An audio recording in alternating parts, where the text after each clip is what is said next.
Assalam, rahotannin Albishir Media Services na safiyar yau Laraba 17 ga watan 7 shekara 2024.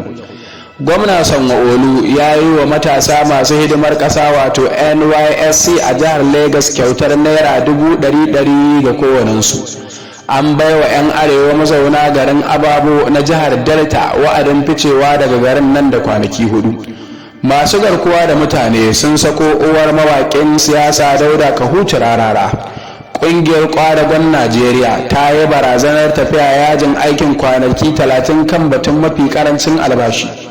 Majalisar Matasan Najeriya ta karrama ɗan majalisar dokokin jihar Katsina mai wakiltar ƙaramar hukumar Kaita Honorable Siraja Abdu Kwaskwaro. Majalisar dokokin jihar Katsina ta amince da buƙatar gwamnan jihar Katsina na tafiya hutun wata ɗaya. Ƙarshen rahoton kenan da ni Aliyu Shehu AS Mani na karanto daga ofishinmu na Katsina.